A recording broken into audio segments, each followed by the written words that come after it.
Olá a todos, que Deus te abençoe, meu irmão, minha irmã, você que me assiste nesse momento.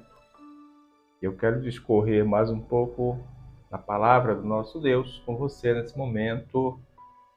No outro dia eu gravei um vídeo com relação a Neemias, a luta de Neemias contra seus adversários, né? E ali eu li o texto onde fala o nome de um dos adversários, que era Sambalate e Tobias. Esses homens se colocaram contra a obra de Deus no tempo de Neemias. E nesse momento eu estou aqui no livro de Esdras, aonde Esdras também ele vai sofrer essa grande oposição dos seus inimigos.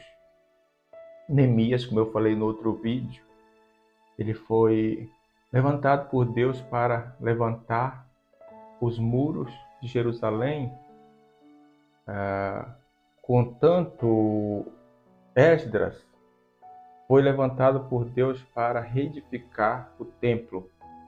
E como eu falava no outro vídeo, tanto um quanto o outro sofreram oposições dos seus adversários, dos seus inimigos, dos inimigos da obra de Deus. Eu falava no outro vídeo que conosco não é diferente. Assim como Neemias passou lutas, assim como Esdras passou lutas contra seus adversários, assim nós também passamos. Todos nós que servimos a Deus temos que entender essas coisas para que a gente não fique atônitos, né, quando vier a acontecer.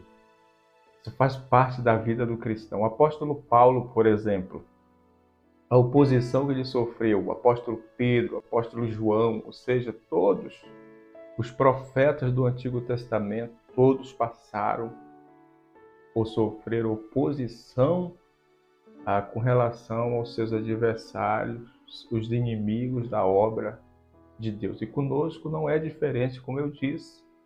Hoje a gente vê que as pessoas elas se colocam contra nós, contra a obra de Deus, nos caluniando, né, nos difamando, nos perseguindo, querendo fazer com que a obra de Deus pare.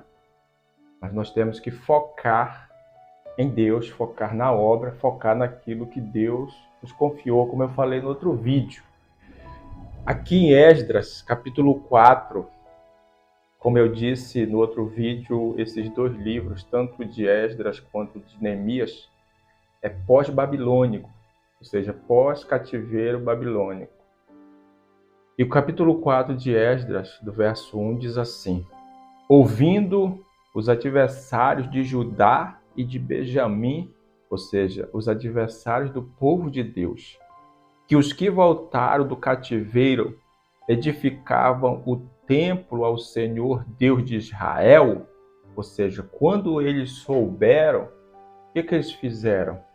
Eles já começaram a armar, né, ciladas para eles se introduzirem no meio do povo de Deus para prejudicar a obra de Deus. Olha como que nós temos que pedir a Deus o discernimento.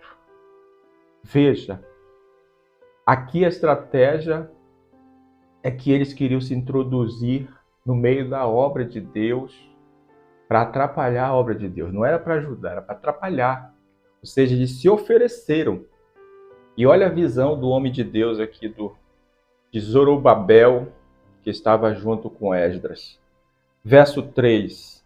Porém, Zorobabel, Jesua e os outros cabeças de famílias lhes responderam: nada tendes conosco na edificação da casa do nosso Deus. Ou seja, eles se oferecem, tá? Eles se oferecem para se introduzirem no meio do povo de Deus, dizendo que queriam ajudar a construir o templo.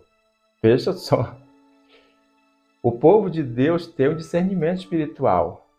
E os cabeças aqui, os chefes que estavam à frente da obra do Senhor ali, como Zorobabel e Jesua, né? E os outros cabeças de família lhe responderam: nada tendes conosco na edificação da casa do nosso Deus. Nós mesmos, sozinhos, a edificaremos ao Senhor, Deus de Israel, como nos ordenou Ciro, rei da Pérsia. Ou seja, aquilo que Deus confiou para nós fazermos, nós temos que fazer. Olha que coisa linda isso aqui, hein? Então não fique esperando dos outros. Tome cuidado com as pessoas que vão se introduzir no projeto que Deus te revelou, que Deus te confiou. Até nisso a gente tem que tomar cuidado. Nem todos que se oferecem, nem todos que dizem que querem estar conosco vão estar de coração, vão estar de fato e de verdade. O apóstolo Paulo, voltando aqui de novo, dando o exemplo do apóstolo Paulo, ele vai falar de falsos irmãos que se introduziram no meio deles ali para espiar, para observar. Aí eu pergunto para você, quantas pessoas já se introduziram na sua vida para te espiar, para te observar, para depois sair te difamando, para depois te sair falando mal de você? Quantas pessoas já se colocaram contra você? Por um período de tempo, elas disseram que estavam do seu lado, que estavam ali para te ajudar, né? E logo depois saíram falando mal de você, falando mal da obra de Deus. Você lembra de alguém que já fez isso? Eu lembro de vários. Então é assim que nós venhamos aplicar o nosso coração naquilo que Deus nos confiou, na obra do Senhor, porque sabemos que vai ter oposição, vai ter adversários que vão querer nos parar, que vão querer nos prejudicar, mas o foco é Cristo, o foco é a obra. O nosso coração tem que estar naquilo que Deus nos confiou para fazermos. Que Deus te abençoe e que essa reflexão sirva para o teu crescimento espiritual, em nome de Jesus.